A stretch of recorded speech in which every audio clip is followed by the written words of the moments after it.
princípio de tudo, a energia. A história do ser humano sempre esteve ligada diretamente a ela. Desde a luz solar como elemento fundamental para a criação da vida em nosso planeta, até a invenção da bomba atômica.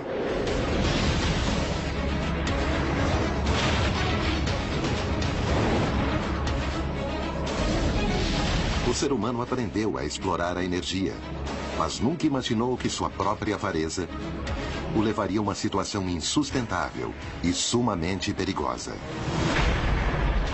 Uma situação onde uns poucos controlam os recursos de muitos, ou seja, os de todos.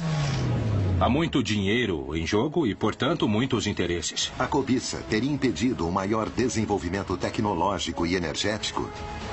Há muitos interesses de grandes grupos econômicos frustrados no poder. Pode uma sombra obscura ter ameaçado o destino de homens valentes que tentaram mudar o mundo em que vivíamos? Quem está movimentando os fios de nosso presente? Poderíamos estar vivendo em um mundo muito melhor? Quem tem nosso futuro em suas mãos?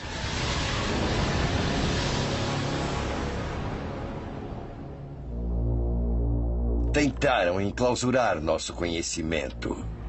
Um conhecimento ao nosso alcance, mas oculto a olhos nus por um inimigo que supostamente se estende e permeia a indústria, os governos e os meios de comunicação. Fomos enganados? Se fizeram isso, por que não percebemos? Para obter as respostas adequadas, precisamos fazer as perguntas corretas. Por que dependemos de um recurso escasso, que gera terríveis consequências? O planeta está em crise. O que houve com as pessoas que tentaram nos mostrar uma visão diferente do mundo?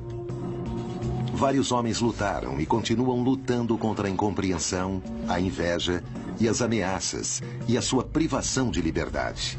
Existem os que acreditam que houve uma conspiração contra seus projetos. Não resta dúvida de que foram atacados deliberadamente.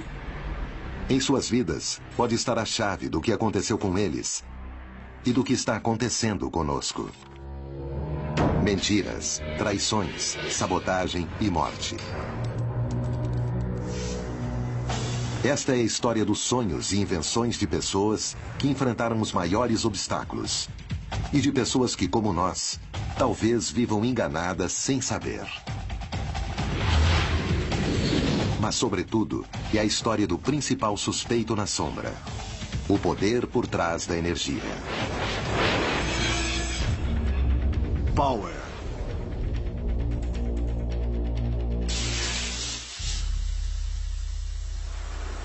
A energia sempre foi poder. Os sacerdotes das civilizações antigas obtinham autoridade pela crença de seu povo em seu controle sobre a fonte mais visível de energia e vida. O Sol. A energia é solar direta ou solar indiretamente. Nosso gênesis energético está no Sol. Os sacerdotes não foram os únicos em se dar conta do poder resultante do controle da energia. As culturas que primeiro conseguiram aproveitar a energia de uma maneira domesticada com o desenvolvimento das primeiras técnicas agrícolas, ao entender os ciclos solares e com os avanços no armamento bélico resultando da manipulação do fogo, foram as primeiras que conquistaram o poder na antiguidade. No mundo moderno, tudo mudou com o aparecimento de uma nova e voraz demanda de energia. A era industrial havia começado. Ironicamente, a energia não só se transformou em um recurso primário desse mundo industrial, como também passou a ser uma indústria em si mesma. E com isso, os empresários passaram a ser os distribuidores e concentradores energéticos do planeta. Essa riqueza em biodiversidade e água não pode estar subordinada a interesses empresariais de grupos poderosos multinacionais e nacionais de curto prazo. Sempre será uma guerra de interesses. E na guerra, sempre haverá vítimas. Grandes cientistas e inventores se opuseram a interesses econômicos implacáveis, planejando fórmulas novas para desenvolver alternativas ao petróleo. É o caso de Nikola Tesla. Rudolf Diesel, Eugene Malov, Stanley Meyer e Paul Pantone, entre outros tantos.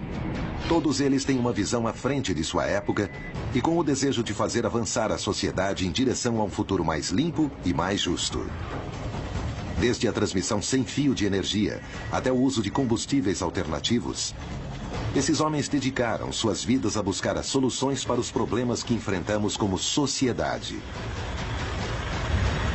Na verdade, se pudéssemos identificar uma coisa para baixar o preço, para reduzir a pobreza, certamente nós escolheríamos a energia. A Revolução do Carvão alimentou a Revolução Industrial. E com isso, as civilizações realmente avançadas são baseadas nos grandes avanços da energia.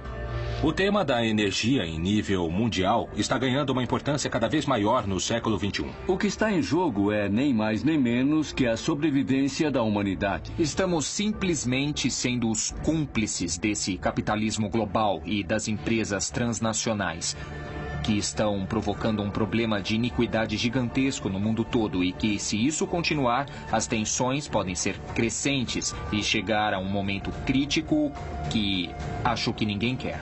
A escala de valores está totalmente de cabeça para baixo. Tudo o que importa é o dinheiro. Em um tempo muito recente, Iraque.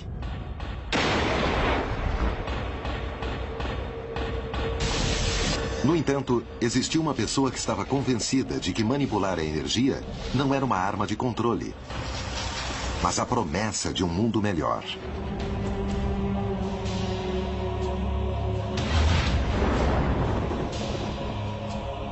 Nikola Tesla.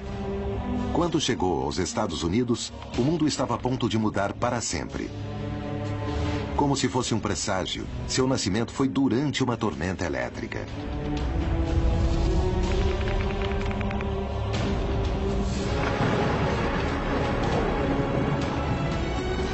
Desde muito pequeno ele tinha visões, era meio místico e se imaginava no futuro controlando a água e controlando a eletricidade. Seu pai era sacerdote e queria que Nikola seguisse seus passos.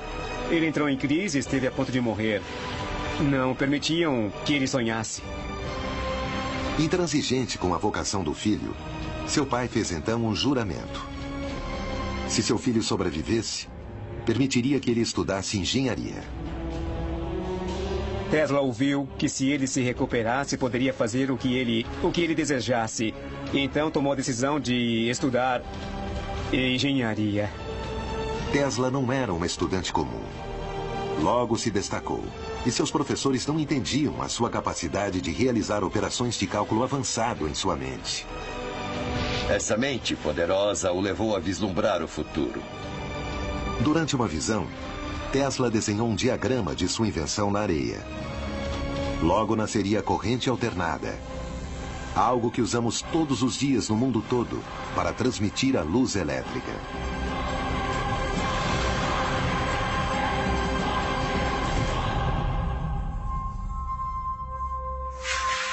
Por volta da mesma época de Tesla em Berlim, um engenheiro alemão estava para projetar o que seria o primeiro motor capaz de funcionar à base de óleo vegetal. Seu nome, Rudolf Diesel. Foi um homem muito dedicado a entender a termodinâmica dos motores de combustão. Uma de suas experiências resultou na explosão do motor em que trabalhava. Diesel passou meses no hospital em recuperação, com ferimentos muito dolorosos. Mas o acidente que esteve a ponto de tirar-lhe a vida lhe daria a coragem necessária para levar a cabo a invenção que revolucionaria o conceito de consumo energético. Aos 38 anos de idade, Rudolf Diesel já havia feito uma fortuna com seus projetos e patentes. Em uma feira em Paris, finalmente apresentaria ao mundo o motor que levaria o seu nome. Ele queria que o motor de combustão tivesse um aproveitamento muito maior e eficiência, que fosse mais barato, mais útil, com menos desperdício e menos poluição.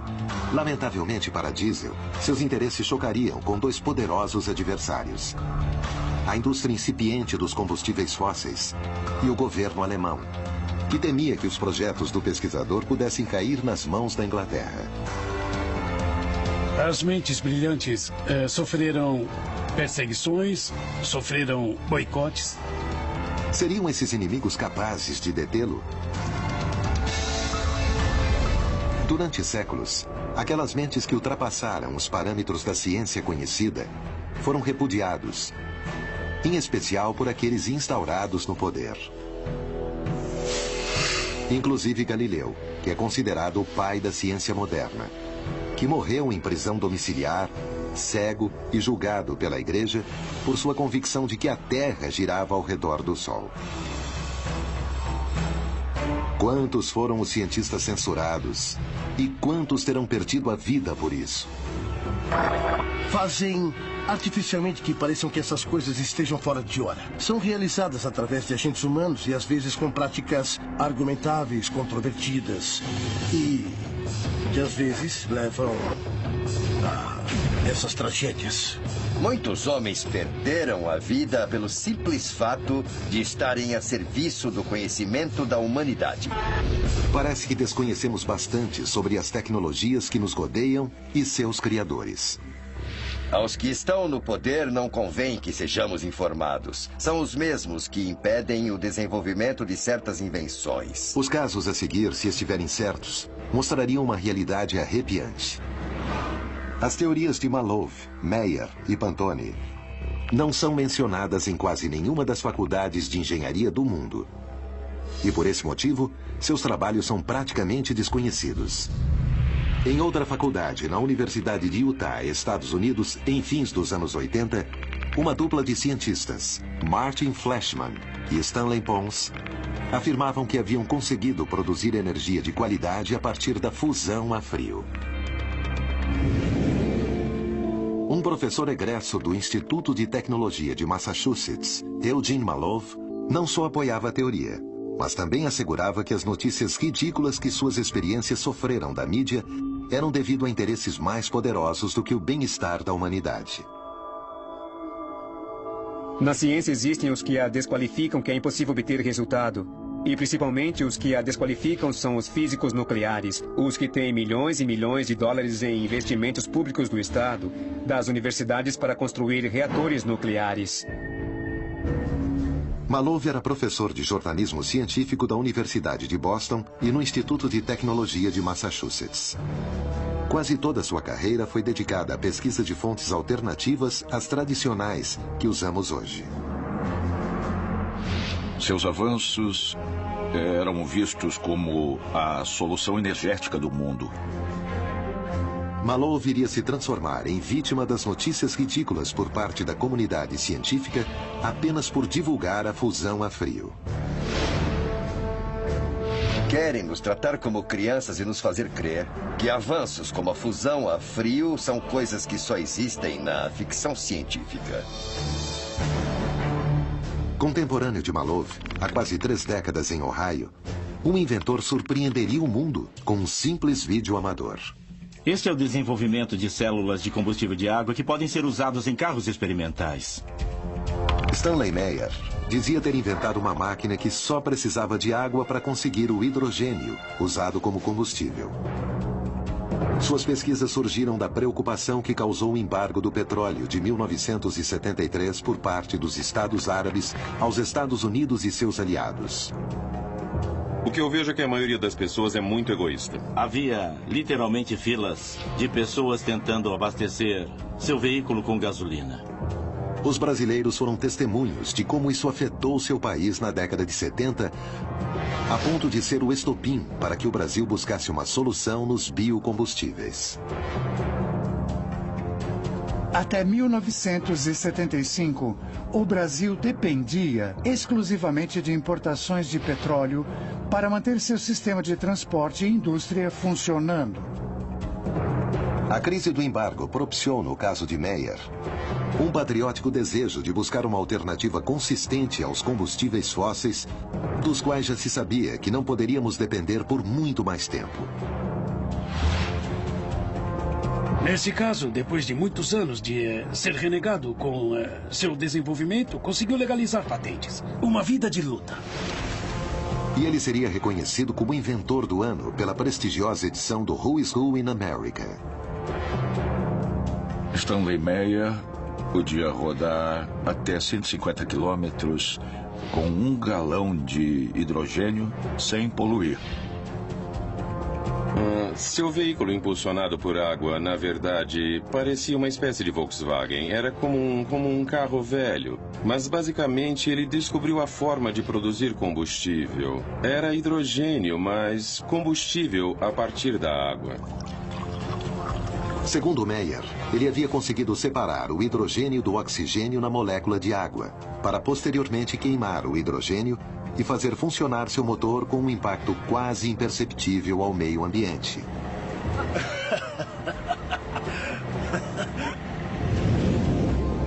Em algumas escolas do México, está sendo experimentado outro tipo de motores que funcionam também graças à água. Por meio da informação obtida em planos disponíveis pela internet, foi possível recriar o motor Pantone, também conhecido como JIT. Paul Pantone, assim como Stanley Meyer, após a crise do petróleo, começou a se preocupar com o preço dos hidrocarburantes e decidiu fazer alguma coisa a respeito. Em 1979, ele começou a construir um sonho. O sonho de um combustível que permitisse que os motores não produzissem poluição.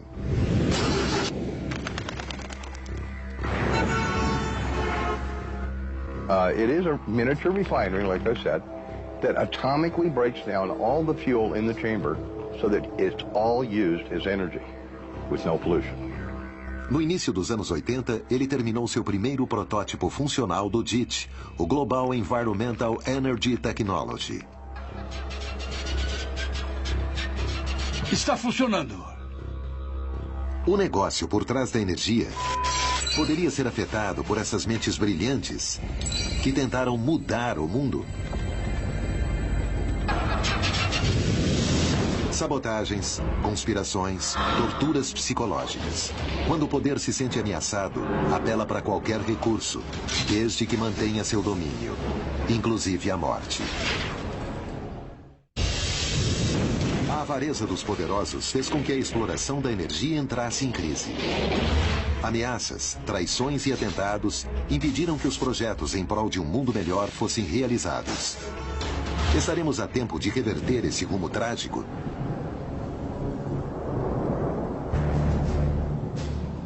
No conflito da energia, sempre houve dois lados. Os que quiseram impulsionar seu desenvolvimento até limites inimagináveis e os que viram nisso um negócio. Tesla pensava que seria possível obter uma fonte de energia inesgotável. Mas quando seu futuro parecia ficar mais promissor, seus verdadeiros problemas começaram. Ao chegar nos Estados Unidos, ele só tinha 4 centes no bolso, alguns poemas e uma carta de recomendação dirigida a uma pessoa muito especial, Thomas Alva Edison. Na carta escrita por Charles Beckelor, um funcionário da empresa de Edison na Europa, era possível ler: Sr. Edison, conheço 2 grandes homens. O primeiro é o senhor. O outro é o jovem que leva esta carta. Tesla estava entre um grande inventor, um grande cientista e um louco que planejava coisas as pessoas não entendiam. E isso, é claro, criou também muitas dificuldades. Dizem que ao ler a carta, Edison o contratou imediatamente. Mais adiante, Tesla descobriria que seu empregador passaria a ser o seu pior inimigo e que seu sonho se transformaria em um pesadelo. Edison jamais cumpriria suas promessas. Foi muito conturbada sua relação infeliz com Edison, que o manteve sempre ameaçado, subjugado. Edison foi considerado herói nos Estados Unidos, mas para Tesla foi o grande inimigo. Ao negar um pagamento a Tesla, Edison se excusou, dizendo que seu funcionário não entendia o humor americano. Segundo o empresário, tudo havia sido uma brincadeira. Tesla estava tão mal que decidiu demitir-se e acabou montando sua própria companhia elétrica. Nikola Tesla imaginou um mundo onde a energia fosse um recurso infinito. Uma coisa com a qual começaria a sonhar muitos anos depois. Nós o vemos nas caricaturas como os Jetsons. Toda essa imaginação coletiva que tinham do futuro, da imponderabilidade, de que a energia era vasta. Para ele, a energia podia ser retirada das tormentas, das correntes de água, do sol e, inclusive, dos raios cósmicos.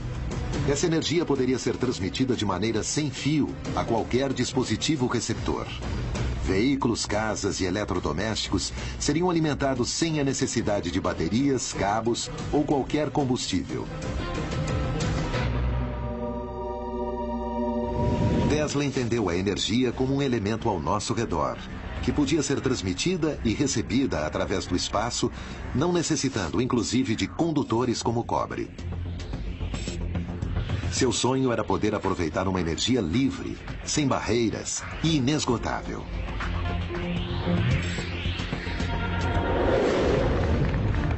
A torre Wardenclyffe, o projeto inacabado de Tesla, capaz de transferir eletricidade mediante ondas eletromagnéticas, caberia agora na palma da mão. Os telefones celulares que utilizamos hoje em dia talvez tivessem aparecido décadas antes, assim como os primeiros computadores. Nunca poderemos saber o que teria sido do mundo com Tesla se ele não tivesse sido menosprezado. Mas podemos imaginar. Necessitaríamos da fibra ótica para a internet? Como teria sido o desenvolvimento da rede se seu nascimento tivesse sido sem cabos? Na atualidade, na China, uma tecnologia conhecida como Li-Fi possibilitou a transmissão de dados da internet à distância através da luz. Com essa tecnologia, não vamos precisar de cabos e somente com um interruptor poderemos usar tranquilamente a internet. O legado de Tesla teria conectado a todos nós.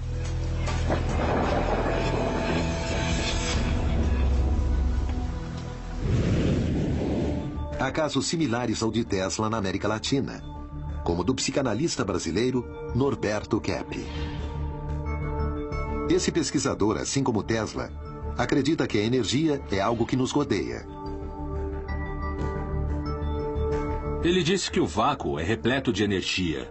E o próprio vácuo é a energia. Os planetas, o corpo humano, a matéria não se sustentam no universo por causa de forças intrínsecas à própria matéria.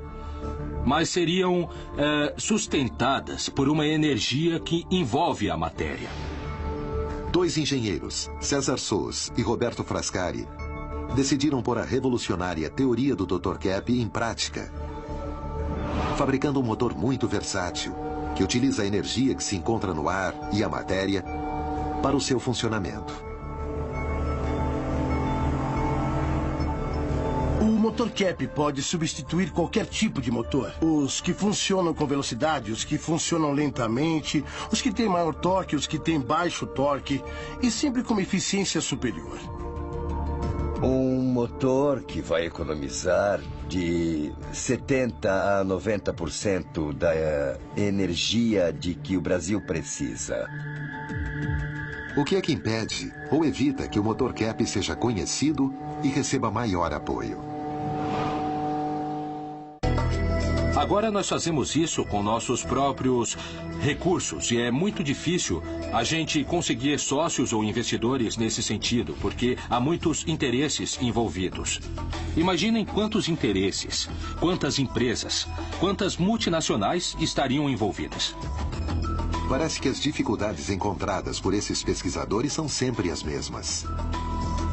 Suas descobertas são vistas mais como ameaças do que como avanços? Temos uma fonte de energia que é inesgotável, que não é poluente. Na América Latina, uma descoberta pode estar à altura ou inclusive superar em sua revelação as anteriores. Arturo Solis, um médico mexicano, conseguiu patentear uma bateria que funciona graças a um processo natural praticamente desconhecido. descobriu uma reação química que era desconhecida no ser humano, mas que é uma fonte de energia que é praticamente infinita. Porque a melanina, na presença da luz e da água, produz eletricidade durante centenas e centenas e centenas de anos. Considerada comumente como um pigmento, a melanina pode conter a chave do futuro? A primeira vez que pude acender um LED com baterias de melanina foi em 2006. E esse LED continua aceso dia e noite. E está aceso e continuará, já que a melanina é a substância mais estável que se conhece. Como isso poderia chegar a afetar nosso mundo? O que precisa de energia, podemos corrigir com a energia da fotossíntese. Na realidade, todas as fontes de energia são úteis, mas esta vai nos permitir, pela primeira vez na história da humanidade, iluminar a Terra sem aquecê-la. Isso muda totalmente o panorama. Por que, então, não foram feitas mais pesquisas neste campo? O que está acontecendo na atualidade? E o que podemos fazer quanto ao futuro? A fotossíntese representa uma ameaça para os interesses de alguns grupos? Mas é claro que sim. Quais são os principais obstáculos que eles enfrentam ao patentear suas invenções? O primeiro país que me concedeu a patente foi a Rússia. E foram 4 anos. O advogado de patentes dos Estados Unidos uma vez me explicou que os Estados Unidos haviam demorado tanto porque estavam revisando a patente secretamente do Departamento de Energia da agência. O investimento que eu tive de fazer foi todo do meu bolso, do meu trabalho diário. Assim como esses pesquisadores latino-americanos, Tesla acreditava que a meta final devia ser o bem-estar humano. Ele agia sem pensar no custo ou no lucro que podiam ter essas invenções. Ele dizia, a energia existe, basta apenas utilizá-la. A história da humanidade progrediu a partir da descoberta de novos sistemas energéticos para melhorar sua qualidade de vida e começar a evoluir. Rudolf Diesel, embora talvez não fosse um revolucionário tão global quanto Tesla, também vislumbrou um mundo mais humano do que o que conhecemos hoje. Por causa de seu motor que funcionava com qualquer óleo, o petróleo poderia ter ficado relegado a um segundo plano, em uma concorrência muito mais prematura que a atual com os biocombustíveis. As energias fósseis são consideradas energias sujas, entre aspas. A exploração, a pesquisa, gera impactos ambientais adversos muito importantes e para a saúde também. Existem incertezas sobre a gravidade de tais efeitos, mas serão extremamente graves. O problema principal é que, assim como a AIDS, cometemos o erro agora, mas pagaremos muito mais tarde.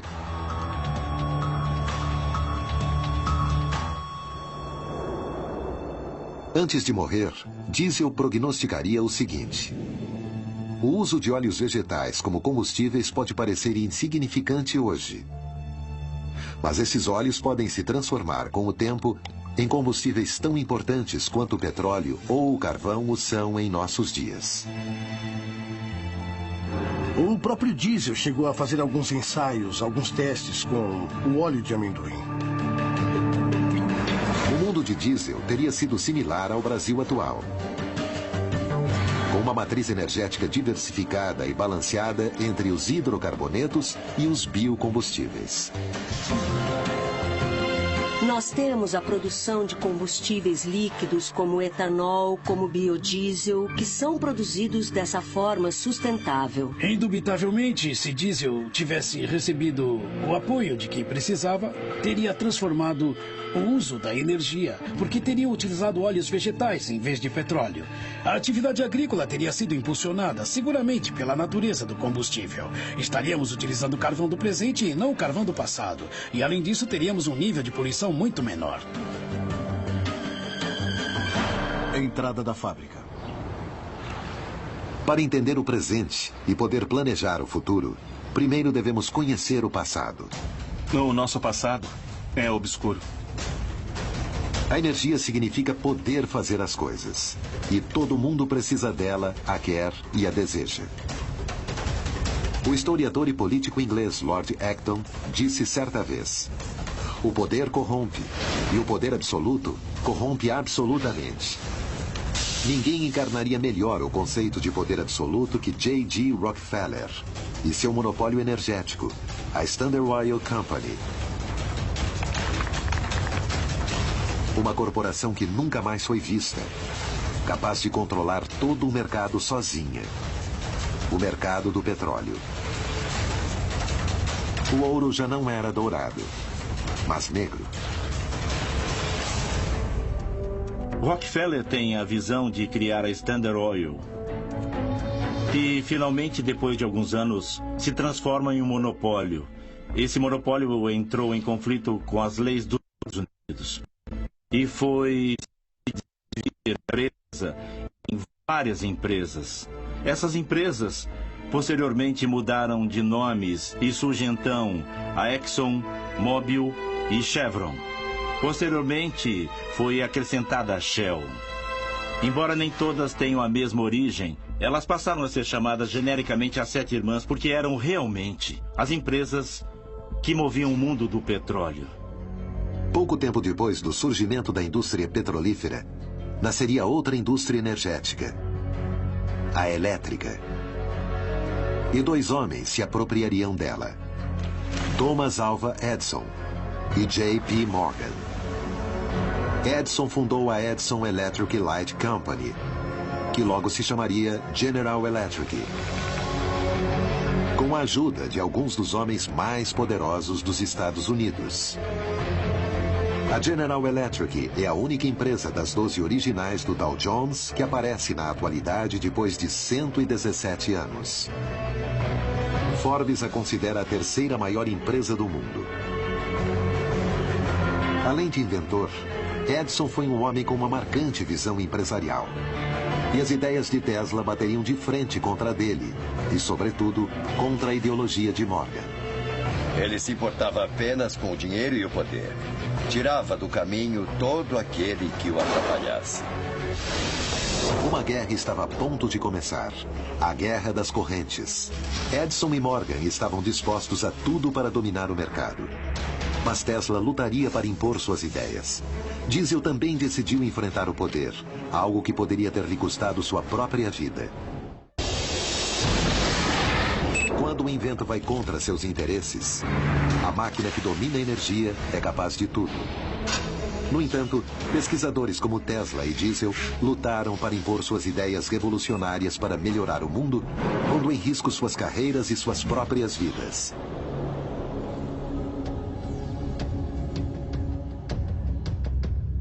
A história nos tem mostrado como foram formados grupos de interesses ao redor de tudo aquilo que é um recurso, como o petróleo e a eletricidade. Há muitos motivos pelos quais é muito difícil progredir no que se chama pesquisa e desenvolvimento. Os desentendimentos entre Edison e Tesla constituíram um claro exemplo das dificuldades que os inventores podem chegar a sofrer. A relação entre eles se torna muito difícil quando Tesla cria o sistema de corrente alternada. A princípio, Edison não lhe dava muita atenção. Sua soberba o impediria de prever o que estava a ponto de acontecer. E a história diz que ele estava trabalhando, fazendo furos em Nova York para estender os cabos de máquinas de corrente direta de Edison. Tesla não suportou nem o caráter, nem as tarefas, nem o trabalho para o qual o haviam designado. Então ele se demitiu. Tesla obteve ajuda de um engenheiro empresário que acreditou nas vantagens de seu invento, George Westinghouse. As vantagens que oferecia a corrente alternada em comparação com a direta eram enormes. E Thomas Alva Edison começou a sentir que perdia terreno diante de Tesla.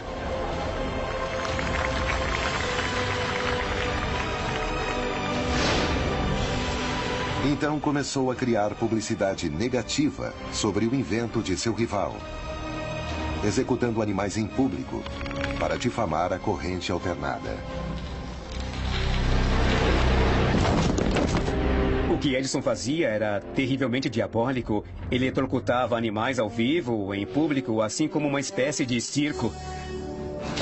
Apesar de tudo, Tesla e seu aliado Westinghouse ganhariam finalmente a guerra quando obtiveram o contrato para pôr os geradores nas cataratas do Niágara, recebendo tanta publicidade que Edison foi incapaz de sabotá-los.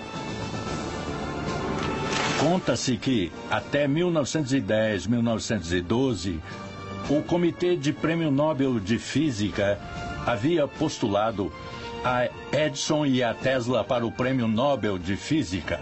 O que se diz é que nenhum dos dois aceitou dividir o Prêmio Nobel e a decisão foi então para nenhum dos dois. Tesla ainda teria que lidar com um inimigo muito mais poderoso. J.P. Morgan. Rudolf Diesel também se chocaria com os interesses de duas indústrias gigantescas, a petrolífera e a militar. Havia nascido na França, havia passado a infância na França, foi mandado aos 12, 14 anos para a Alemanha. Então ele não estava casado com uma nação. Ele poderia aceitar a proposta da Inglaterra ou da França, que lhe ofereciam implementar seus motores em submarinos, e os alemães queriam adiantar-se a isso. O motor de diesel não só era muito mais eficiente energeticamente que o resto dos motores de sua época. Tinha a característica que podia funcionar com um combustível que podia ser obtido de vegetais. Isso dava ao motor diesel uma grande vantagem, mas ao mesmo tempo atrapalhava o crescimento econômico que as petroleiras poderiam projetar a partir da venda maciça das naftas.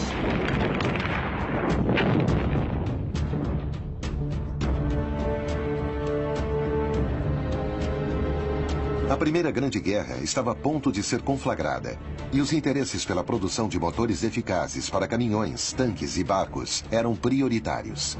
Quando passaram a utilizar o motor diesel tanto para caminhões quanto para tanques de guerra, os veículos não paravam de funcionar, mesmo que todo o motor ficasse submerso na água. Bastava que a admissão e o escapamento ficassem fora. Os motores de diesel, devido às suas características, eram usados nos temidos submarinos alemães. A arma mais poderosa naquele momento. O inventor ignorava os perigos a que estava a ponto de se expor. O caso diesel é interessante porque mostra de que maneira, apesar das conspirações, finalmente a tecnologia pode terminar por se impor. Apesar de gozar de um gênio excepcional, Tesla, o inventor do século XX, como passou a ser chamado, terminou seus dias ignorado e esquecido. Sua queda começou quando o financiamento de suas pesquisas ficou nas mãos de J.P. Morgan, o sócio de Edison.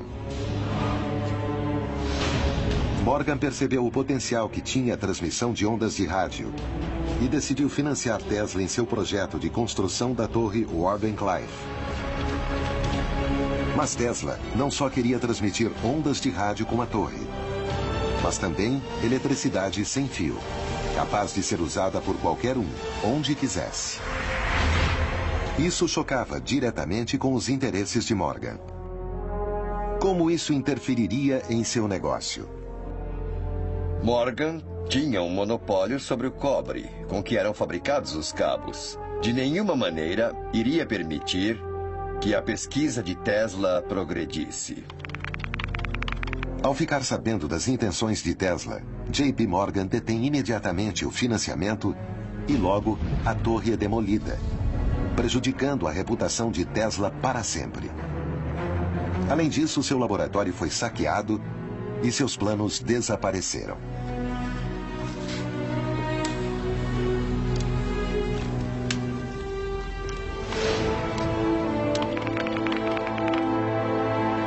Tesla passou seus últimos anos marginalizado pelo mundo da ciência. Tudo o que ele fazia era alimentar as pombas. O inventor acabou se refugiando na suíte 3327 do Hotel New Yorker.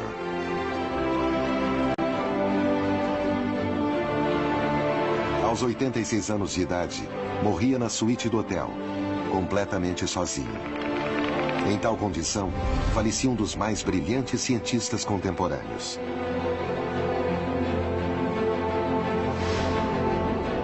O certo é que para o mundo naquela época, era como se Tesla tivesse morrido há muito tempo. Sempre prejudicado por Edison e sua máquina de relações públicas, nunca teve seu merecido reconhecimento.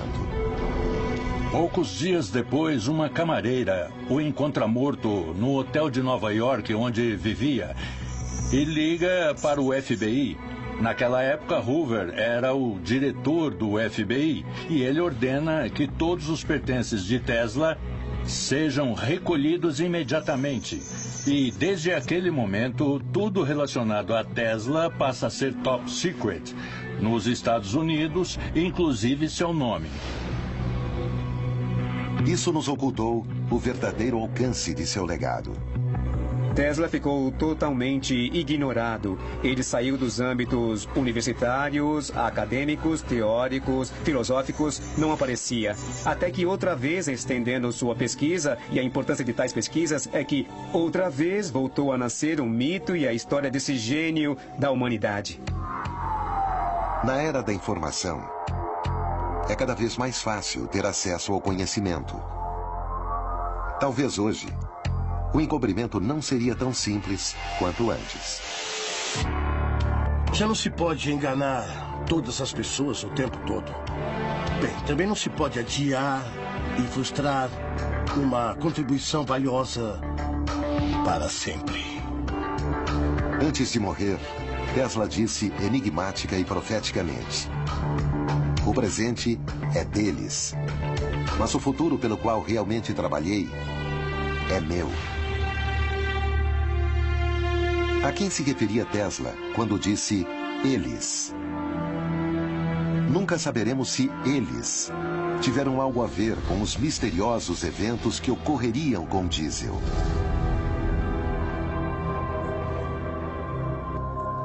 Rudolf Diesel subiu a bordo do vapor Dresden com a intenção de reunir-se com empresários que fabricavam seu motor em Londres.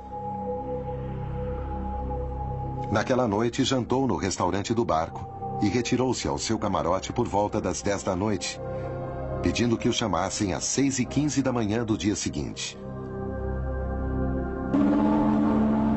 Pela manhã, Diesel não respondeu. Ninguém da tripulação tinha notícias dele. Dias depois, outra embarcação de origem holandesa encontrou o corpo sem vida de Rudolf Diesel flutuando na embocadura do rio Escalda. Em seguida, disseram que havia sido suicídio, pois se dizia que o cientista tinha problemas financeiros e de depressão. A morte que Diesel sofreu pode ter sido tramada por interesses do petróleo ou talvez por serviços de inteligência alemães ou ingleses. É possível encontrar o motivo de alguns alemães malvados que o queriam morto, com certeza. Que as circunstâncias de sua morte não foram as mais normais. As pessoas costumam morrer na cama. Rudolf Diesel começa com seu projeto em 1899. Em 1913, amanhece flutuando em um rio. Então, não há muito o que pensar, não, dos grandes interesses que existem no petróleo. O certo é que ele desapareceu, mas sua vida não. Qualquer que seja o motivo, Rudolf Diesel não viveu para ver o desenvolvimento de seu engenhoso invento. E nós jamais poderemos saber qual de suas teorias é certa. Antes de morrer, Diesel deixou por escrito sua visão de um futuro em que o petróleo não seria a indústria dominante. Ele viu um futuro com combustíveis alternativos. Uma visão que é amplamente compartilhada por especialistas na América Latina. A América Latina tem a matriz energética mais limpa do mundo. Mas o motor de diesel, em princípio, funcionava com uma ampla variedade de combustíveis. Após sua morte, os motores diesel só se desenvolveram para funcionar exclusivamente com derivados do petróleo. Casualidade? Conspiração? Ou oportunismo? Um multimilionário se suicida, cai no rio. Isso tudo pelo dano que o dinheiro ia lhe causar? Não, eu acho que a teoria da conspiração é muito bonita, muito romântica e muito atrativa e que deve ser explorada. Mas não temos nenhuma prova, não tivemos nunca nenhuma confissão de um alemão, não tivemos nunca nenhum testemunho de nenhum fato criminal. Alguém o empurrou pela borda, ou talvez ele tenha saltado. Não sabemos. Talvez nunca saibamos a verdade do que aconteceu a Diesel. Mas sabemos que ele não foi o único que sofreu um destino misterioso e trágico. Defensor da fusão a frio e da energia livre, Eugene Malov também teve um final tão dramático quanto suspeito. Por que certos inventos progridem e outros não?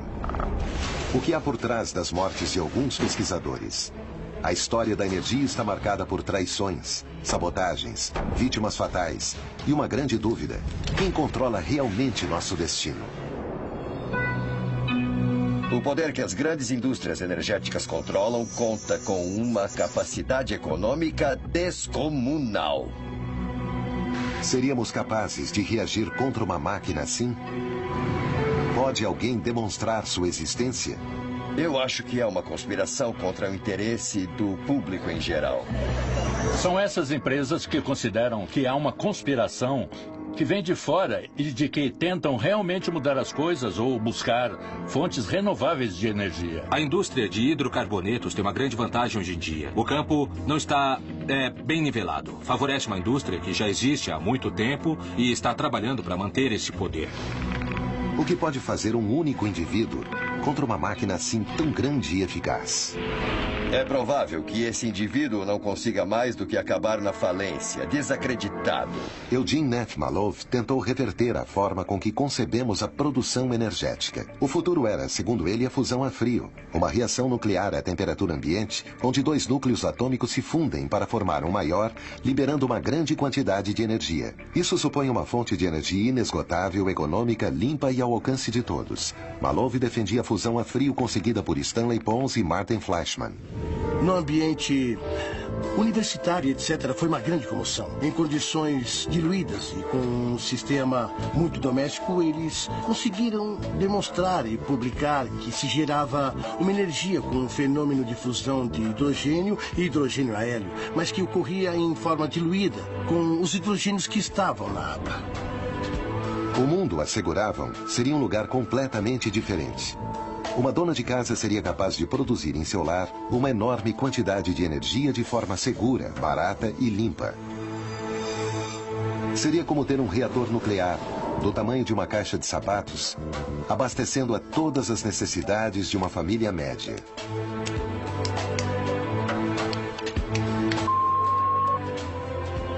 No entanto, o mundo acadêmico duvida da capacidade de reproduzir o fenômeno da fusão a frio. Assim como também questiona a veracidade dos inventos de Stanley Meyer e Paul Pantone. Pantone tinha um interesse além de qualquer crise econômica para desenvolver seu invento. Muito tempo antes de transformar-se em um tema tão popular como em nossos dias, Paul já pensava em conseguir um processo de combustão que reduzisse a poluição. Queria criar um motor que cuidasse do ambiente. Assim, ele visualizou o JIT. Um homem que simplesmente queria deixar uma impressão melhor quando partisse que a que encontrou ao chegar. Esse é um sentimento que, com certeza, eu apoio. Segundo Pantone, neste preciso momento poderíamos modificar qualquer motor para que, em vez de gasolina, funcionasse, em sua maioria, com qualquer líquido. E só utilizaria uma pequena porcentagem de combustível convencional para a partida. Seu segredo, o plasma criado a vácuo. O que realmente ele desenvolve é o que chamam os engenheiros químicos um reformador de plasma. O plasma, muitos o identificam como o quarto estado de agregação da matéria. Parte da base de que o combustível pode ser mais bem condicionado para fazer a combustão. O agregado de água em alguns motores de combustão interna pode chegar a produzir diminuição na poluição. Nós temos que atender a uma nova restrição. E essa restrição tem a ver com a emissão de dióxido de carbono. E isso é uma coisa que com certeza tem que chegar a zero. Poderiam os motores de Pantone mudar o panorama de cidades como México e Santiago do Chile, melhorando a vida de milhões de pessoas? Há alguém nessas cidades que já está fazendo algo e não sabemos. Luiz Carlos Queiroz é um inventor mexicano que começou a sonhar com isso há alguns anos. Quando menino e via um carro funcionar, quando passava um carro levando pessoas, eu me admirava em pensar quem poderia imaginar como um carro funciona. Depois de estudar administração e trabalhar arduamente, o empreendedor mexicano por fim contava com os recursos para levar a cabo sua visão. Bom, chegou o momento, no ano 2000, precisamente em que ele disse, bem, eu quero realizar o meu sonho.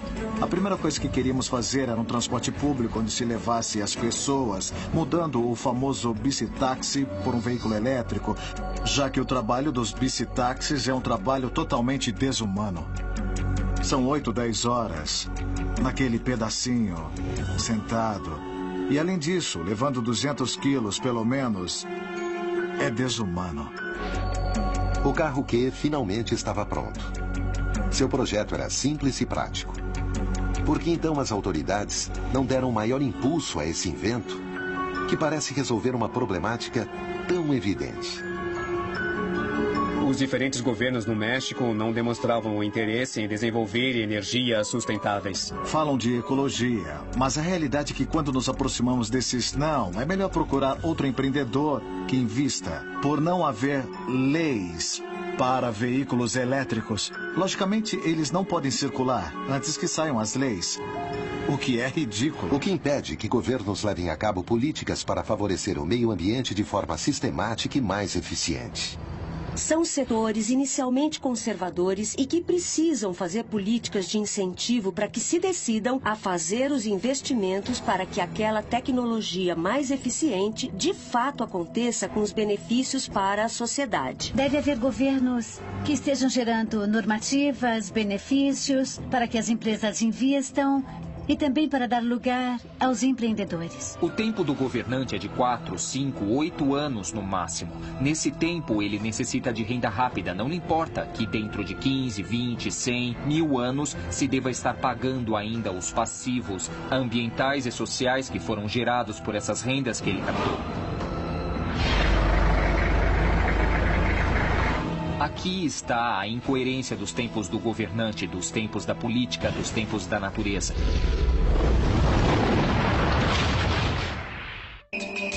No caso de Eugene Malov, ele denunciava que uma comunidade científica com fortes interesses havia feito todo o possível para menosprezar, através da mídia, sua campanha a favor da fusão a frio. Malov quis mostrar ao mundo um invento que revolucionaria a maneira com que concebemos a energia, proporcionando-nos a tantas vezes imaginada energia livre. Mas por acaso, era isso que desejava a comunidade científica? No caso de Malov, evidentemente a comunidade científica nesse momento jogou por terra seus projetos. É compreensível, considerando que essa era uma ideia revolucionária. Malov decidiu fundar a sua própria organização para a pesquisa da fusão a frio e as energias alternativas. Inclusive escreveu uma carta à Casa Branca, expressando a sua fé absoluta no futuro da fusão a frio. Houve um vácuo, nesse momento, no qual ele não foi escutado, como tantos outros. Mas alguém não o ignorou. E Malov começou a receber ameaças para que parasse com sua pesquisa, ou sua vida correria perigo.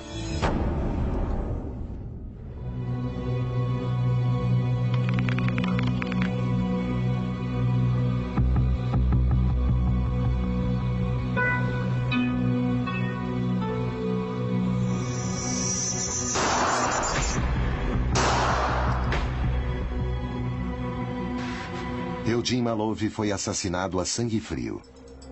Horas mais tarde, encontraram sua Dodge Caravan abandonada em um estacionamento em Preston. A polícia informou que havia evidências de resistência, o que indica que Malov enfrentou seus agressores. O caso foi considerado como intenção de roubo.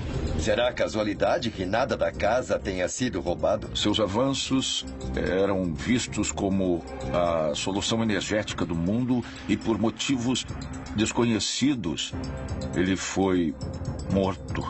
No mínimo, afetou certos interesses. Eles tentaram tirar Maluf dali e levá-lo para outro lugar.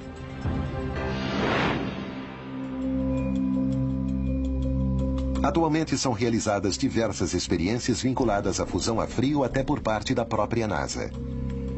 Era por acaso Maluf uma peça-chave em nossa era para a fonte de energia alternativa? Poderia isso desagradar alguém? O caso de Maluf teve alguns pontos em comum com o de Stanley Meyer, inventor do motor a água. Além de ter de lidar com a difamação pela mídia, Meyer foi processado por 2 investidores que diziam que foram enganados. Durante o julgamento, o pesquisador nem ao menos teve a possibilidade de pôr à prova seu invento para demonstrar sua inocência. O tribunal o considerou culpado e o condenou a pagar um total de $25 mil.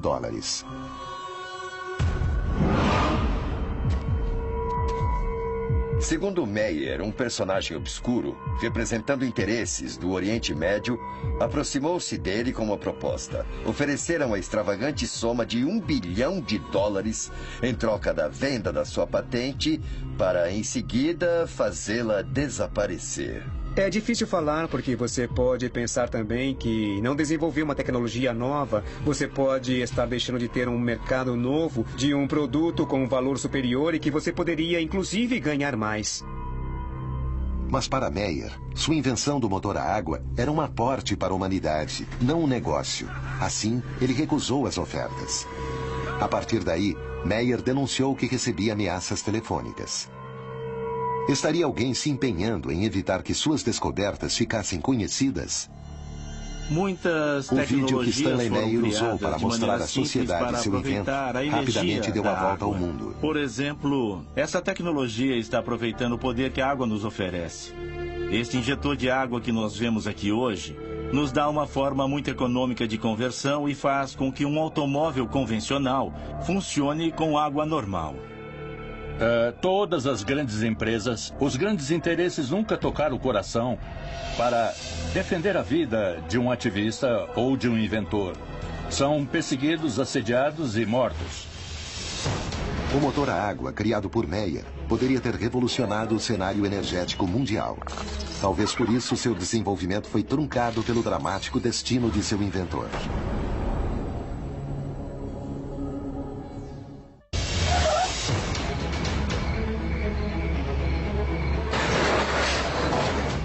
A história por trás do desenvolvimento energético inclui traições, sabotagens e perseguições àqueles inovadores que, com seus inventos, ameaçam o poder. Esses pesquisadores sempre sofrem misteriosos acidentes. Há uma conspiração contra aqueles que querem melhorar o mundo? Até onde é capaz de chegar o poder quando se sente em xeque?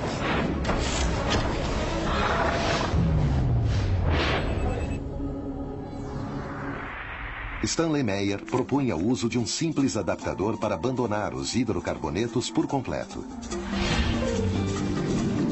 Através de um processo de eletrólise, as moléculas da água se separariam, liberando o hidrogênio para ser usado como combustível. Só havia um pequeno problema com a sua criação. Ela violaria as leis da termodinâmica. Algo que não o impediu de desenvolver seu invento e, inclusive, fazer demonstrações em público. Um carro que se alimenta de água e que não consome combustíveis, acho que afeta interesses brutais e paradigmas energéticos, com repercussões que, no mínimo, teria mudado todo esse cenário energético que, hoje em dia, estamos padecendo e estamos contaminando.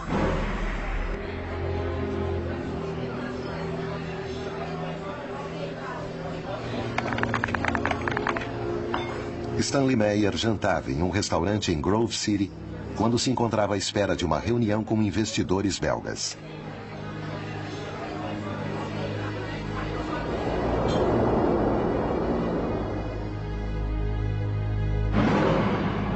Talvez ele não tenha sabido entender de alguma maneira que a sua sentença de morte poderia significar esse choque de sistemas que ele propôs.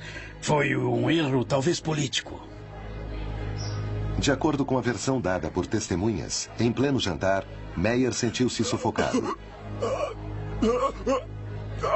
Deu um salto em seu assento e fugiu para o exterior do restaurante, gritando que o haviam envenenado.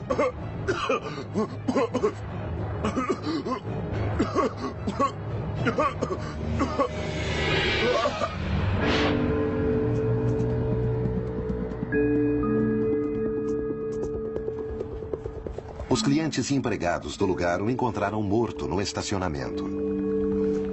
Nunca chegou ao carro e também não chegou a realizar seu sonho. Se estivessem certas as afirmações de Meyer, o mundo não teria de enfrentar a perspectiva de um apocalipse energético por escassez de recursos. O hidrogênio é o elemento mais abundante do universo. Uma fonte praticamente inesgotável de energia. O hidrogênio pode ser uma fonte inesgotável, porque o hidrogênio é retirado da água. O hidrogênio se apresenta como um portador de energia capaz de ser transportada, ser utilizada no momento necessário e ser armazenada para os tempos de escassez. O hidrogênio é um combustível limpo. É o combustível mais limpo porque não gera dióxido de carbono. E sua combustão, uma vez que gera energia, transforma o hidrogênio em água. Somos conscientes do que acontece ao nosso redor? Foram desacreditadas tecnologias mais avançadas que as que temos à nossa disposição? Nesse caso, quem financiou os estudos científicos que as desautorizam? Temos pesquisado de onde vêm esses estudos, quem está pagando para que os cientistas participem de tudo isso. E isso sai de uma indústria. Talvez veja a indústria do combustível renovável como um desafio. Do que nos privaram? Por que nossos governos não disseram nada a respeito? É muito fácil sentar-se e ter o tempo todo muitíssimo dinheiro, receber todos os dias muitíssimo dinheiro de petróleos mexicanos como parte de seu orçamento e o resto importa muito pouco. E é aí que estamos realmente envolvidos na América Latina e que claramente há grupos que estão no poder, que preferem o lucro rápido, sem levar na devida consideração os custos ambientais e sociais que muitos desses projetos podem ter. O que aconteceria se os pesquisadores recebessem grandes somas de dinheiro para desenvolver seus inventos? Se houver algum lucro, as coisas se fazem sem nenhum problema. A candidatura brasileira à Copa do Mundo resultou que em Brasília fosse construído o primeiro estádio de futebol totalmente autônomo em termos energéticos e com zero de emissões. Este projeto tem uma característica única. Eu creio que, no atual momento, talvez seja o mais importante estádio até então construído. A nossa preocupação foi desenvolver uma arquitetura que reduzisse todos os custos para a manutenção do estádio, e isso ao longo de todo o tempo. O estádio se abastece de energia solar. Além disso, uma membrana no teto se encarrega de reter a poluição que é produzida no lugar. Suas zonas verdes se abastecerão de água recolhida da chuva. E todos os seus espaços estarão habilitados de maneira que entre grande quantidade de luz natural. Por isso é que eu afirmo que realmente esse projeto é hoje, sem sombra de dúvida, o mais moderno, o mais, tecnologicamente falando, o mais completo. Talvez nas próximas Copas do Mundo e, bom, Olimpíadas e etc., isso possa ser incorporado nos novos estádios. Segundo se fala sobre Paul Pantone, quando ele criou seu processador multicarburantes, JIT, se viu rapidamente angustiado por uma série de manobras legais para acabar com seus avanços.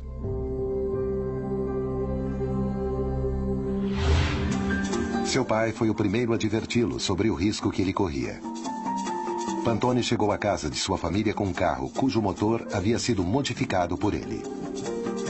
He froze, turned around, looked at me, and he said, "You're running on water?" "Yeah. Give me the keys to my house, the gate, and the garage, and get off my property. I disown you." I said, "What?" He said, "They'll kill you. And anybody who knows how to run on water will be dead." Quanto faltava para que Pantone ouvisse o conselho de seu pai? Não o matam no início. Isso seria muito fácil. Primeiro fazem da sua vida um inferno. Pouco depois de conhecer o DIT, um diário local publicava a notícia de seu invento.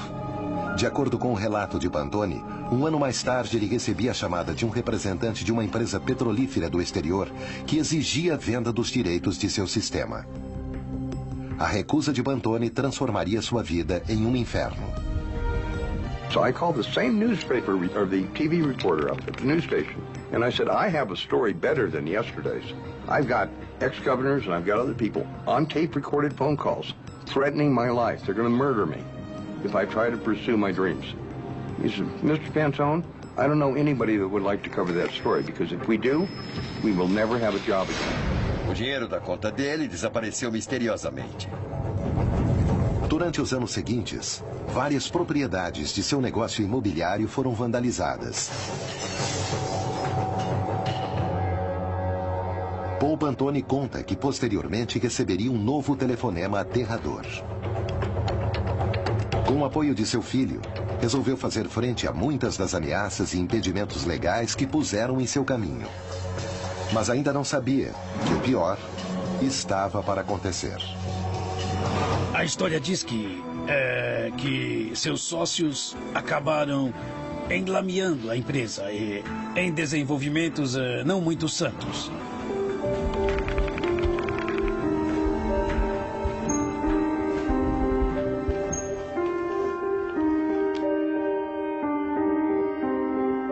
Seria o estado de Utah o lugar ideal para iniciar um processo legal contra Pantone e assim levá-lo à miséria?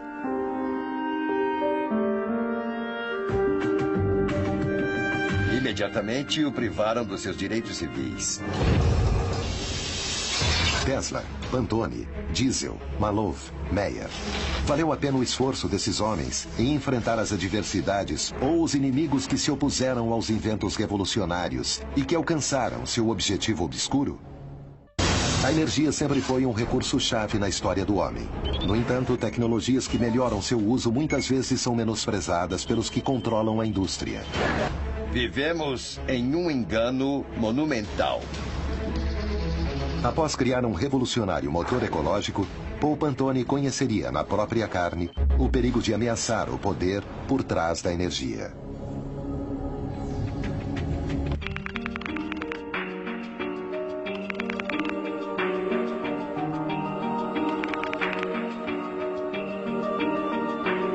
O mundo geralmente celebra tudo aquilo que represente um avanço para a humanidade.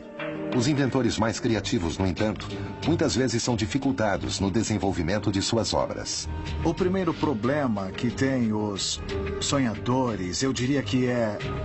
Como acreditamos tanto no que vamos fazer, pensamos que as outras pessoas também vão vê-lo positivamente. Meu primeiro equívoco foi acreditar que conseguir o carro e fazê-los funcionar, todos iam querer ajudar.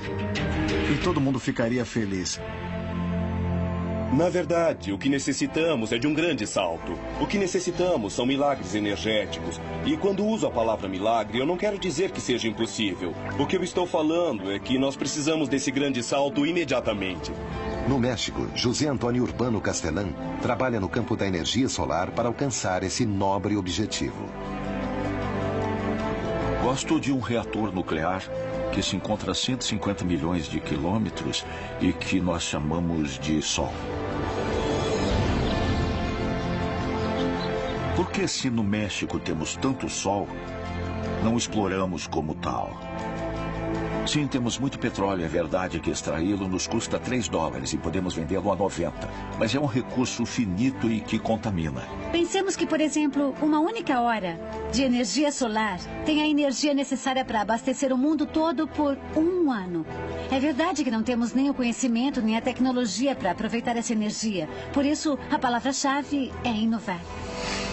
As estufas solares de Urbano Castelán são uma alternativa única para aproveitar a energia térmica do Sol. Como funciona a estufa urbana? Tem 610 espelhos. São espelhos planos. Estão posicionados de tal forma que todos incidem em um ponto. Ali temos uma serpentina pela qual estamos fazendo circular o IT reciclado de detrito. Nós o aquecemos a 300 graus e então podemos dispor desse calor latente, captado com o sol, para cozinhar nossos alimentos. O alimento básico na zona rural, não eletrificada e suburbana das grandes cidades, que exige um alto consumo energético. Podemos retirá-lo do sol com uma vantagem: zero emissão de CO2 na atmosfera. A energia solar é muito variada porque me permite aquecer a água, permite produzir a eletricidade e me permite gerar calor de processo com as estufas que desenvolvemos para dar o que é necessário para o cozimento.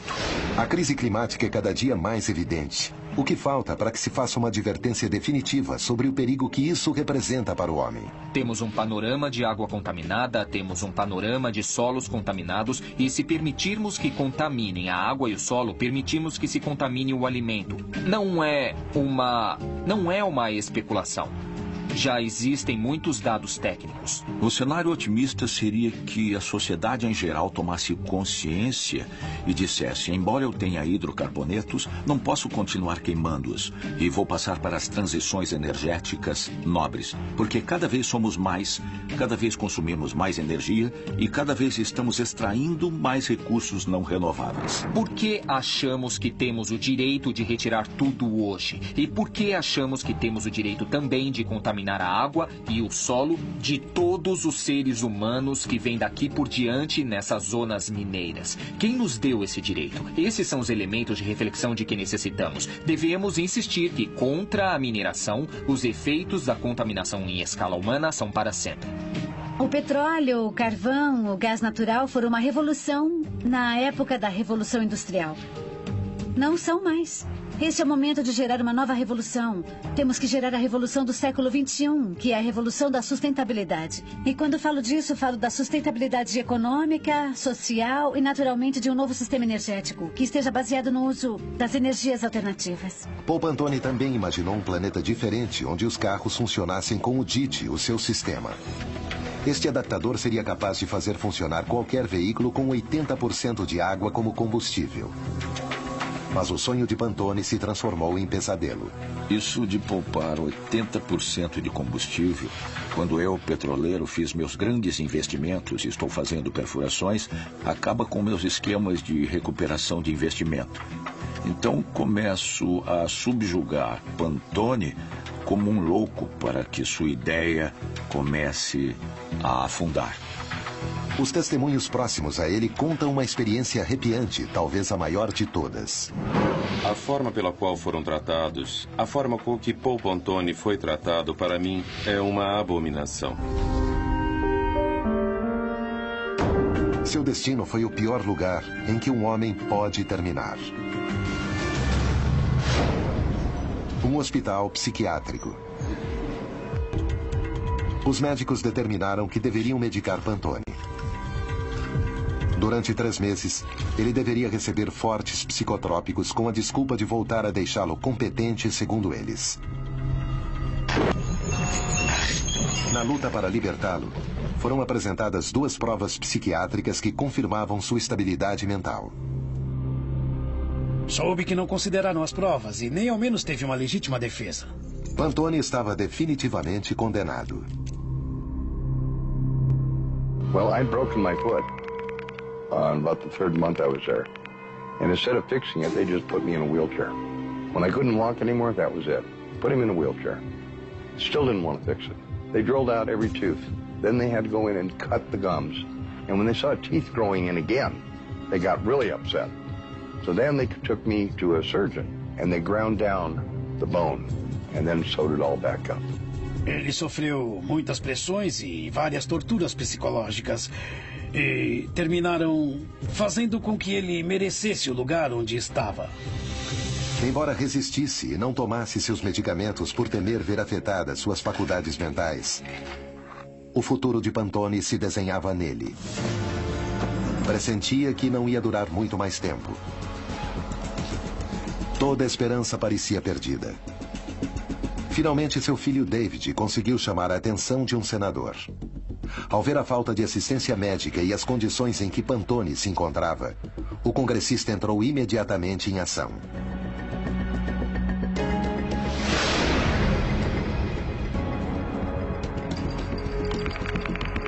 Albuquerque, Novo México, setembro de 2013.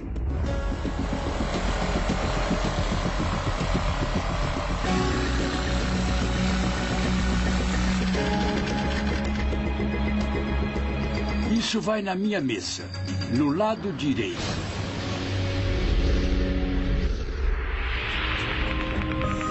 Paul Pantone foi libertado no dia 25 de maio de 2009, com a condição de abandonar o estado de Utah.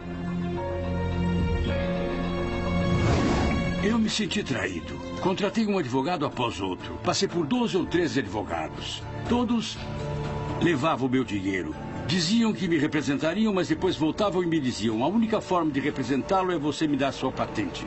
E isso não ia acontecer.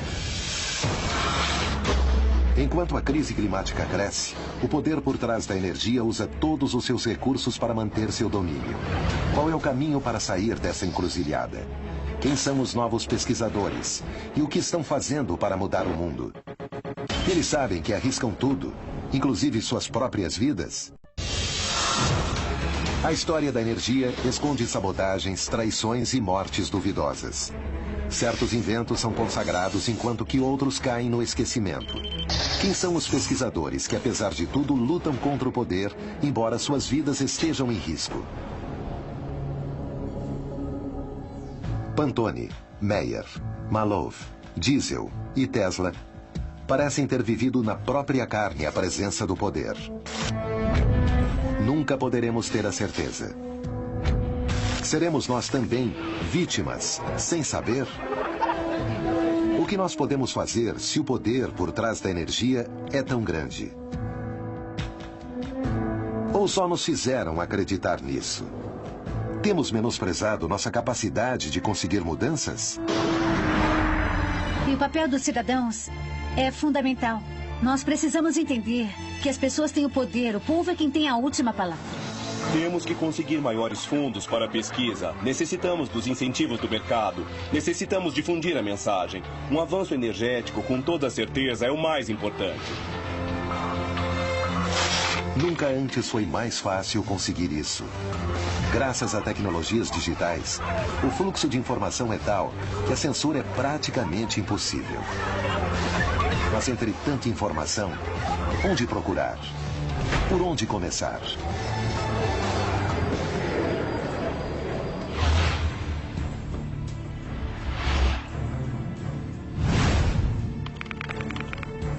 A 17 quilômetros de Abu Dhabi, está sendo construída na atualidade uma cidade cujo abastecimento energético provém unicamente de energias renováveis, somando-se a altas tecnologias de aproveitamento que são projetadas para não haver qualquer poluição.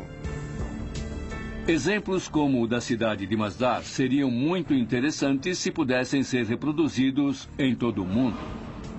Estima-se que 90% da eletricidade que se use será solar. E o resto será gerado por meio de incineração de dejetos. Os carros tradicionais serão substituídos por carros elétricos. Grandes cidades que estão distribuídas em diferentes países do mundo dificilmente poderiam rapidamente ser transformadas em cidades não contaminantes e autossustentadas, como seria desejável. Investimentos como o da cidade de Masdar, em Abu Dhabi, e o Estádio Nacional de Brasília, nos demonstram que, quando existe o interesse econômico, é possível solucionar nossas necessidades mais urgentes. Acho que o que está acontecendo é que agora as pessoas começam a tomar consciência de que as energias alternativas não somente são boas para o planeta, mas além disso podem ser rentáveis. E pode haver um negócio. E precisamos que isso aconteça.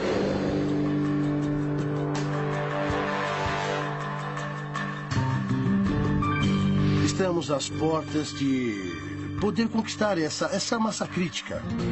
Nós nós mesmos também mudaremos nossa maneira de ver o mundo para viver uma nova humanidade, para viver as energias limpas, para viver novas economias e aproveitando as energias que efetivamente são infinitas, que o universo nos oferece, mas aproveitando-as de uma maneira mais amorosa e coletiva. Aplicar isso de forma maciça vai levar tempo. Vai ser um tempo muito bem empregado. E, além disso, muito interessante porque estamos abrindo um novo panorama, completamente diferente. Temos novos desafios para resolver para os próximos 1000 anos. Na verdade, nós somos o problema. Somos nós que geramos a crise ambiental. E é importante tomar consciência disso. Não há como jogar a culpa nem nas empresas, nem nos governos. Somos nós. O importante é assumir essa responsabilidade. Porque os governos fabricados por essas empresas, por exemplo, quem os usa? Somos nós. Então, nós somos o problema, mas também somos a solução. Há pessoas, pelo que sei, que baixam planos da internet e os aplica e funcionam. Na verdade, com muitas inovações também acontece isso. Assim, não é nada melhor que democratizar os conhecimentos dessa maneira.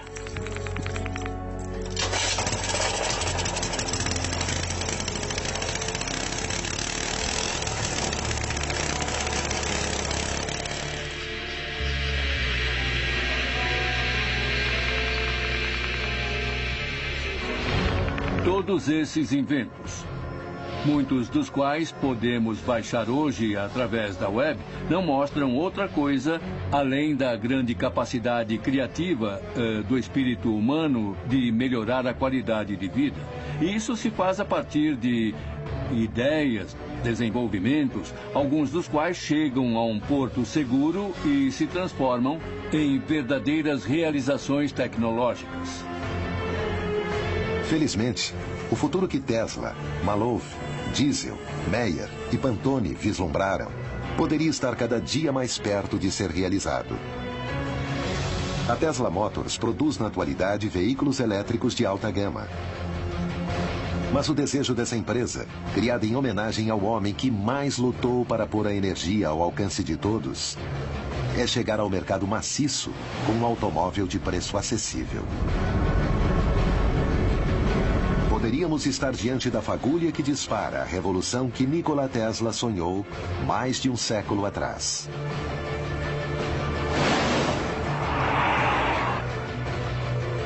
Eu costumava participar de um jogo com meu filho menor, David. Eu lhe dizia, preciso que você me diga qualquer invento que você imagine, qualquer coisa que se lembre. Diga-me uma coisa muito original a partir da sua imaginação. Eu fiz isso até ele completar 11 anos e meio. Ele não só me deu 21 inventos em 10 minutos, mas também me contou como seriam os comerciais para lançar cada um. Meu Deus, que foi que eu criei? Eu perguntava a mim mesmo, se era possível fazer com que uma criança de 11 anos lance ideias sem mais nem menos? Por que não estamos animando as crianças a serem inventores, em lugar de dizer-lhes que só podem fazer o que diz o livro? Talvez, como enunciam, o futuro será muito diferente do que a humanidade sonha. Os transportes serão outros. As economias e os governos sofrerão mudanças. E as energias limpas ganharão terreno. O importante é saber que no universo, a energia reina em tudo, inclusive no homem. O único capaz de modificar sua própria realidade. Poderemos algum dia encontrar uma fonte de energia que substitua o petróleo? Que destino terão os que dedicam sua vida a pesquisar teorias que vão contra os interesses mais poderosos? As dúvidas crescem, mas o tempo está acabando.